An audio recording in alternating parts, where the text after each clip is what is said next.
Hi there, and welcome to Car Garage. You know, recently I was going through some maintenance on Project King Kong over here, the stroked 448 Hemi, and it's time for an air filter for it, and that kind of got me going down a rabbit hole.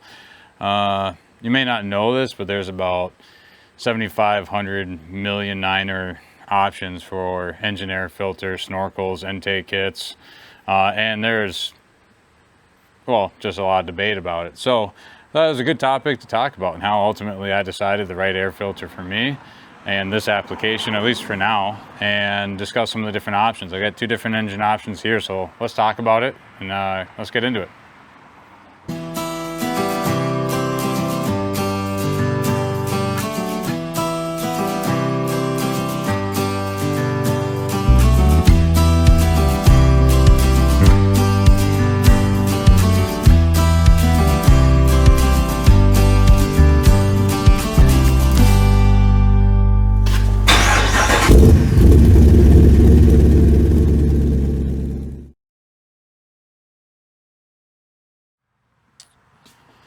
I think quickly it's worth doing a quick overview as to why there are so many options out there.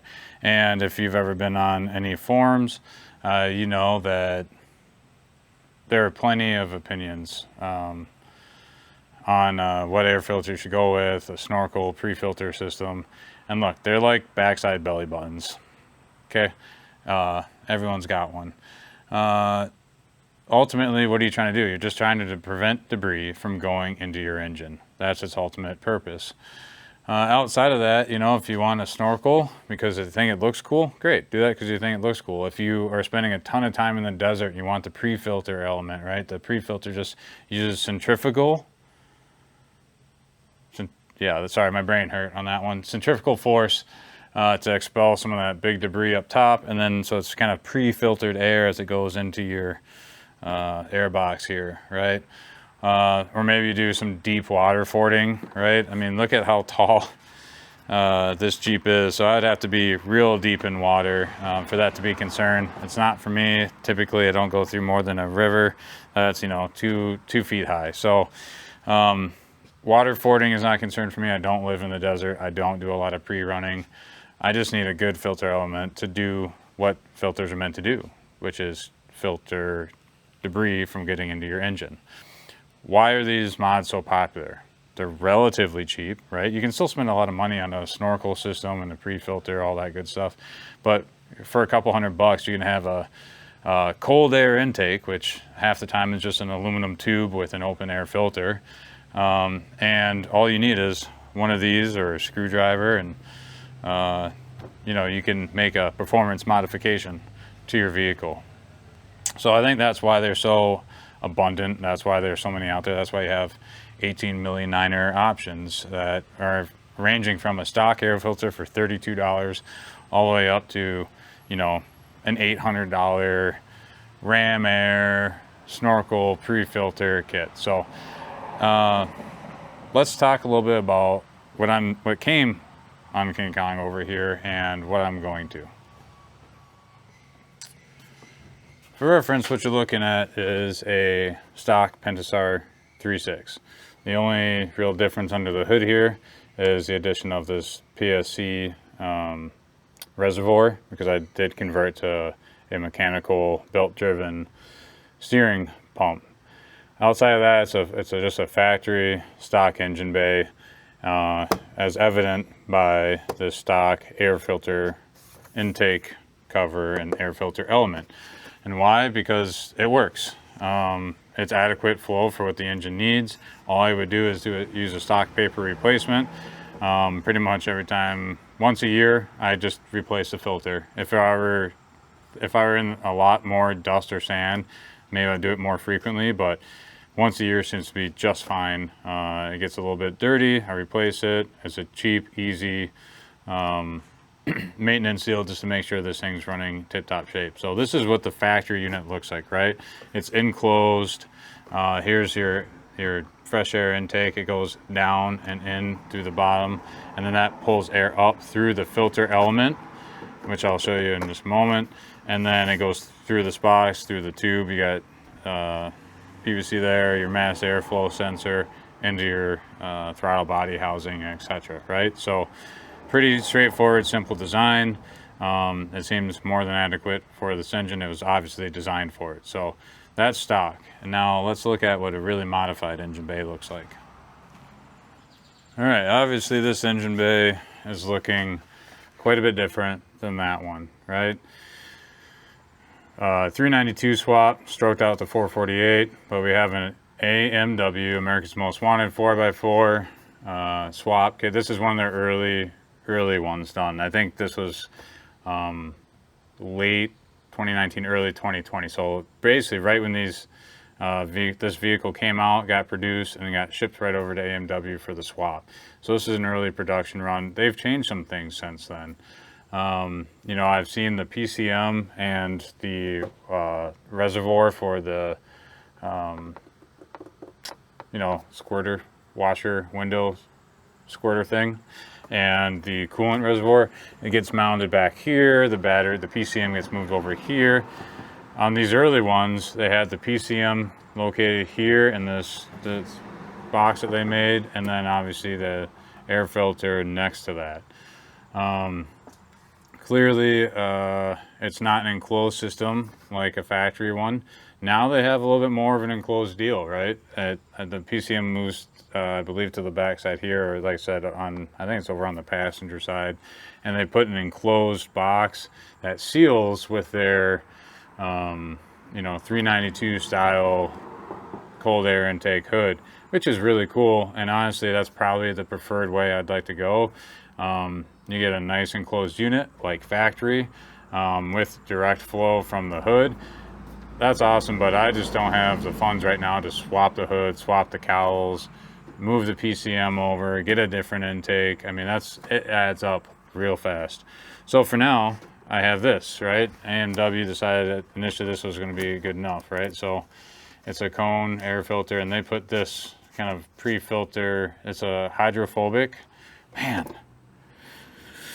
big words today. Hydrophobic material, so it repels water, and then that goes over top of this filter. I don't know what brand this is. I can't find any part number, stamping, manufacturer, anything on this. It looks like it'd be kind of washable, re-oilable, but I just don't know what it is. Anyway, you can tell it's pretty dirty, and I just decided, you know, let's look at what other options are out there.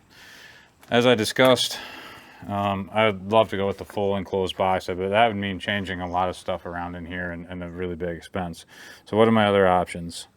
Well, I found this AFE ProGuard 7 filter. Now, why did I choose a ProGuard 7? What does that even mean? It's a 7-layer cotton and synthetic layered material, and this is oiled. Got mixed feelings on oiled, but there's a reason I went with this one. AFE has quite a few different options. You can do a dry filter, which I would have loved because I'm lazy. Dry filter means you don't oil them, you don't do anything. They just get washed out, dried out, and then eventually replace them. The problem is that that's really great for street applications, not so great for off-road. I go through a lot of, well, we go through all elements, and we go off-road quite a bit, and I ask a lot of this vehicle, so I want to give it the most protection as possible, especially because this thing's a beast, and I want to make sure I get no sand, particles, anything, dust into that engine. It's extremely expensive and very valuable to me, so I want to keep that clean. The ProGuard 5, kind of a one step down from this, right? More street, road application. And then they've got this ProGuard 7, and that has the 7 different filters. This is when they start getting into, you know, off-road applications. So this is their on-road, off-road filter. When this, you know, when I do an oil change, I probably take this out. When it starts looking dry or I can't see in the oil, it starts looking more gray, I'll rinse this out, re-oil it, let it dry, put it back on. It should be good for quite a while. I think you can get like 2 or 3 washes out of them. They should be good for every 10 to 15,000 miles, something like that. So, you know, you're talking about 45, 60,000 miles of life out of this. we'll see. I might replace it sooner. I may change the whole thing up. You never know, but I wanted to go with this because it provided a lot of protection. They do have one more up on that. It's called the 10R. It's more for racing applications because like the extreme duty off-road. I thought this, because it's a mix of street driving and off-road, that this would be, you know, kind of the way to go. Let's next talk about how I picked this one out, because it's not an off-the-shelf, you know, like it's not an OEM direct replacement filter. So how did I figure out which one to get? Let's talk about that next. All right, let's talk about how I picked this one up or decided to get that one. Well, I told you, as far as the media or the material, right, I went with the AFE ProGuard 7. Just the research I've done, it's a really highly recommended media or material. Does a really good job of filtering dust and sand, right? So then I had to find one that would work with my engine application. I couldn't just look up, you know, 392 Gladiator, because it doesn't exist. Obviously a custom application, a custom intake area. So I knew I just needed to take some measurements, right? First off is this piece here, right, where the clamp surrounds. This is considered the flange. You need the ID of the flange. So we're just going to take our measuring tape, look at the ID of the flange, and it's 6 inches. So I know I need a 6-inch flange, right? 6-inch ID, inner diameter. Sorry, diameter, another big word for me. Inner diameter on the flange, okay?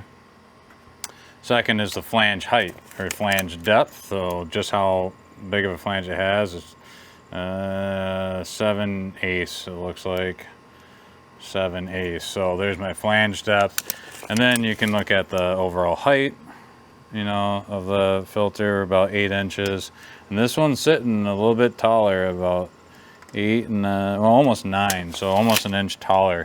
And I gambled a little bit with that because I think my spacing here, I had a little extra with this, and granted that makes it really easy to get on and off, but I thought, you know, if the size of this filter is going to allow plenty of airflow, if I can fit it in here, which you're about to see why the measuring is important, is it does not go in here very easily. It's a snug fit, but it goes on.